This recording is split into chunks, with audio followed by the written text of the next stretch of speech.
In 1998, the religious right launched the Truth and Love advertising campaign. In newspapers across the country, the stories of ex-gay activists were featured prominently.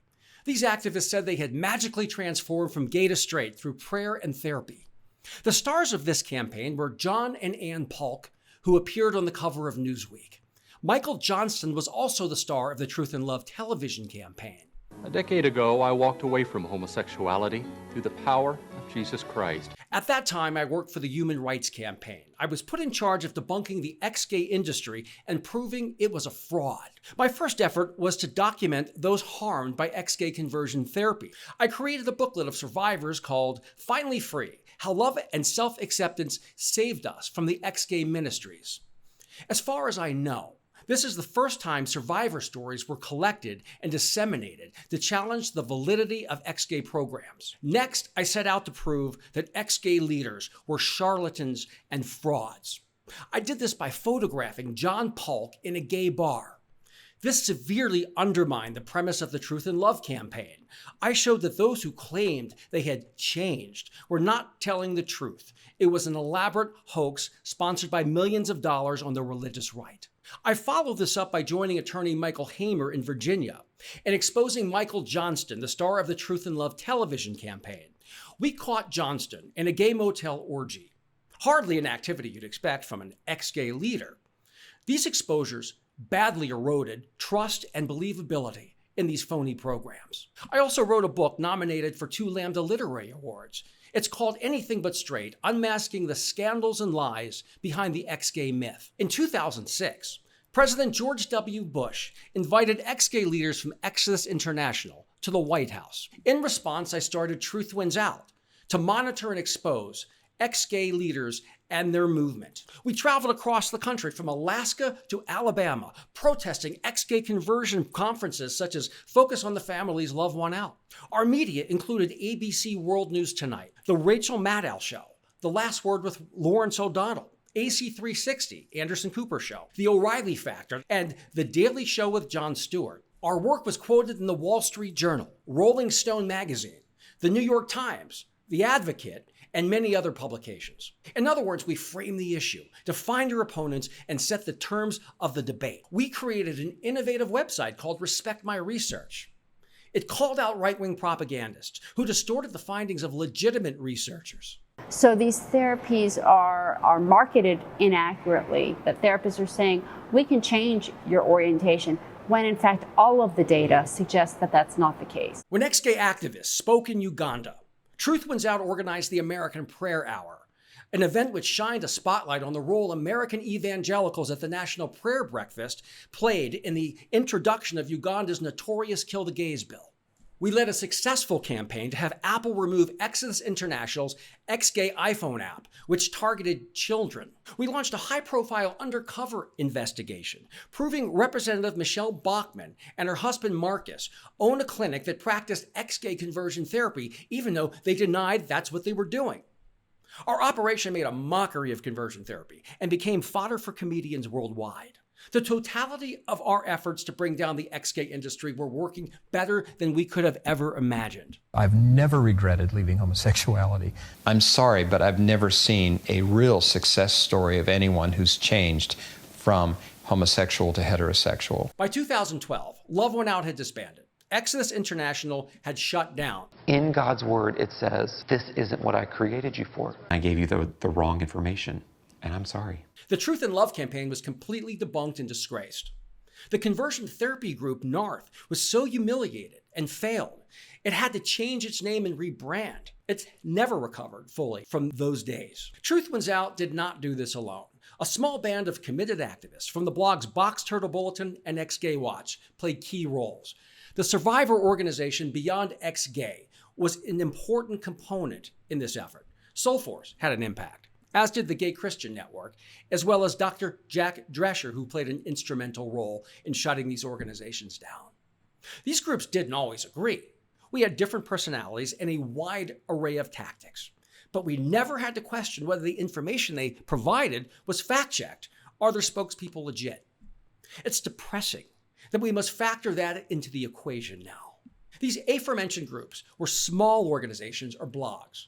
So how did a bunch of ragtag activists defeat the powerful and politically connected ex-gay industry? We were able to shut these groups down because we had truth on our side, while our opponents had nothing but lies.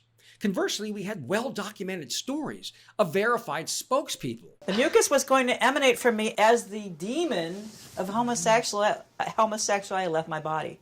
This is what they told me, that it would leave my body in an orange mucus. We went to his friend's house and he sat on the ground and he had me lay in his arms for a solid hour, chest to chest. This gives families false hope. It gives families a leg to stand on in threatening their children in a variety of ways. One of the first ones that they introduced to me was rubber band therapy. Meanwhile, our opponents would put forth a parade of unvetted buffoons as their spokespeople. It's non-sexual. It establishes like parent-child relationship. So he didn't experience this growing up with his dad. We took great care to make sure everyone was who they said they were. It's called professionalism. In 2012, after most of the well-known and influential ex-gay conversion programs had already been defeated, 2 major national organizations decided to take on conversion therapy. I welcome this with open arms, because finally large organizations with resources such as lawyers and lobbyists had entered the fray. The 2 organizations were the Southern Poverty Law Center and the National Center for Lesbian Rights, which started its Born Perfect program. At a Waffle House in Alabama, I brainstormed with Heidi Beirich, Mark Potok, and others who worked at the Southern Poverty Law Center. The result was a historic consumer fraud lawsuit that shut down the ex-gay program, Jews offering new alternatives to homosexuality. The lawsuit featured Chaim Levin and Ben Unger, who were originally featured in a Truth Wins Out video. While I was standing there without my clothes on, he asked me to touch my genitals. Once again, I communicated that I'm not comfortable with it, and he was just like, just feel yourself, just feel it for a second. I was uncomfortable with this process. I wasn't, very happy about it, and I did keep it to myself until about a couple of months ago. And at the point where I was at my undershirt, I felt really uncomfortable because, here was a man who was much older than me, and I was around 20, and I just didn't want to take my clothes off in front of him. Next, I spoke with the National Center for Lesbian Rights, or NCLR, an organization that I had previously respected and looked forward to working with. Sadly, they immediately informed me that they were using Sam Brinton to run their national campaign. They were offering them a huge platform they had not previously had.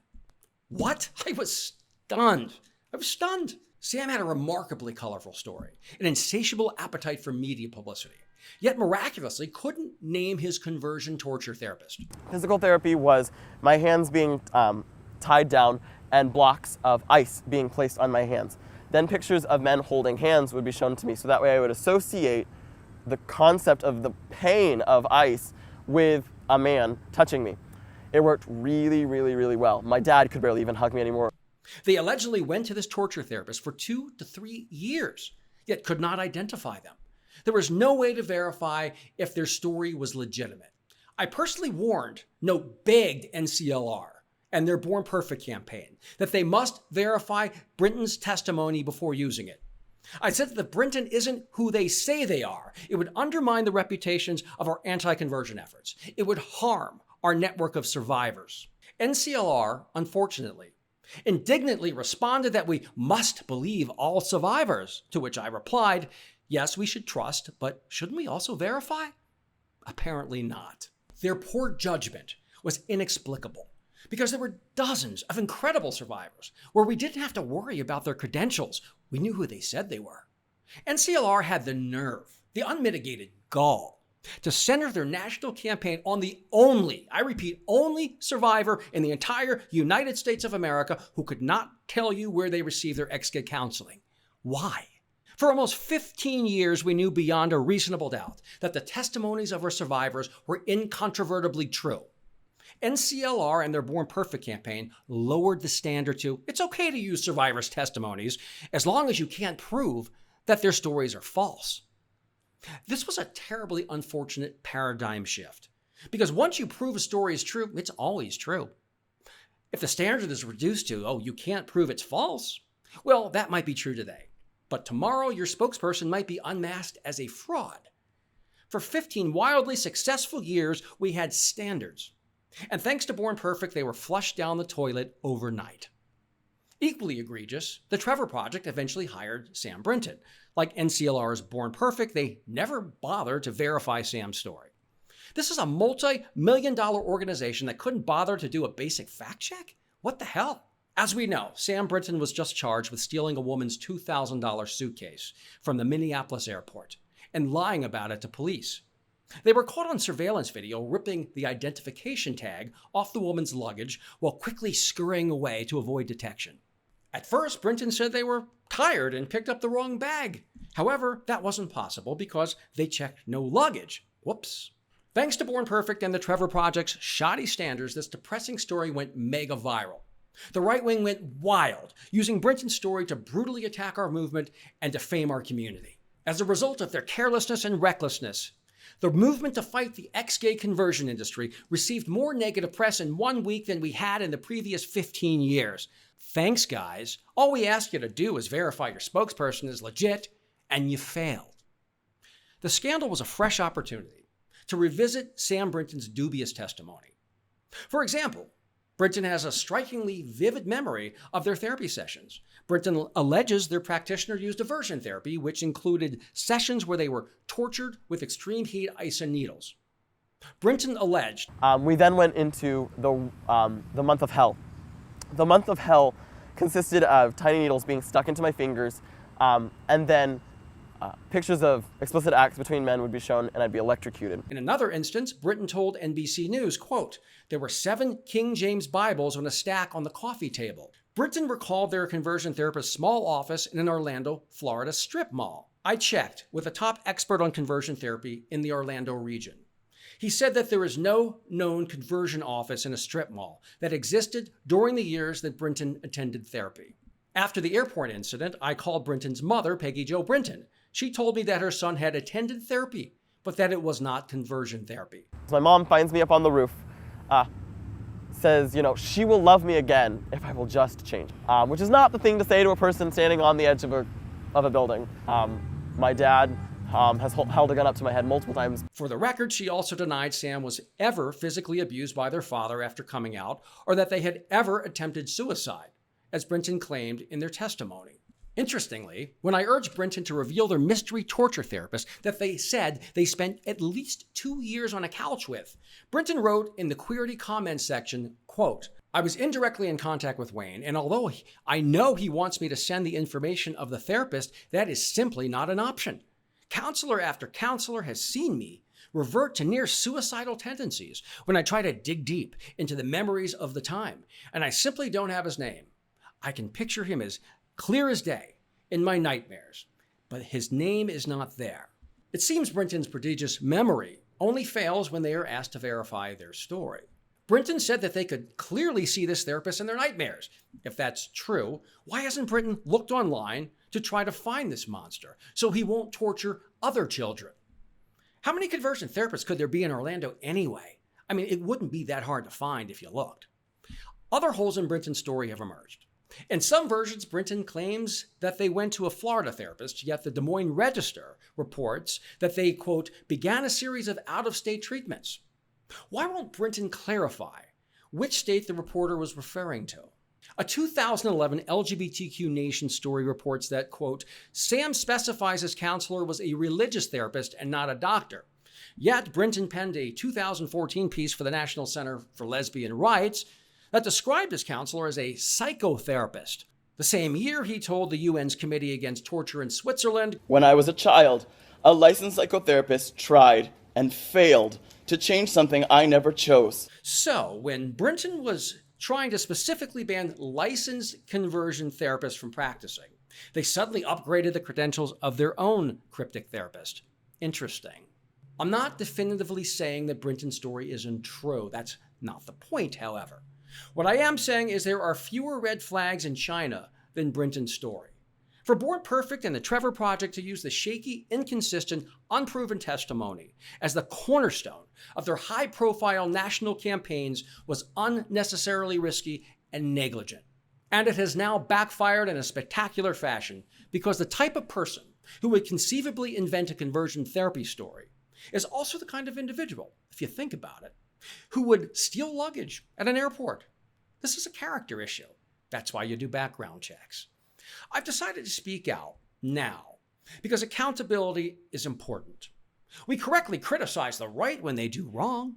We also must be held accountable on the left when we come up short and fail our community. When I joined the LGBTQ effort in college, I joined a movement, not a cult. I will not be cowed into silence lest I upset big organizations that think their size makes them beyond reproach. I, for one, will not help cover this up while they take cover and hope this scandal goes away. I also spoke out because I noticed that when Sam Brinton was charged with felony theft, the Trevor Project and NCLR's Born Perfect campaign fell eerily silent. It reminded me of when Donald Trump's cronies get in trouble and Trump pretends he doesn't know them. Brinton is big news specifically because he was elevated by your two organizations. You were warned and you didn't care. You didn't listen. The least you could do is stop hiding and take personal responsibility for your mistakes. As the person who played a key role in starting the movement to fight ex-gay programs, my message to Born Perfect and the Trevor Project is learn from your errors and do better. Can you do that? Look, I support your efforts, but we must do our critically important work the right way. We can't take lazy shortcuts and choose expedience over prudence.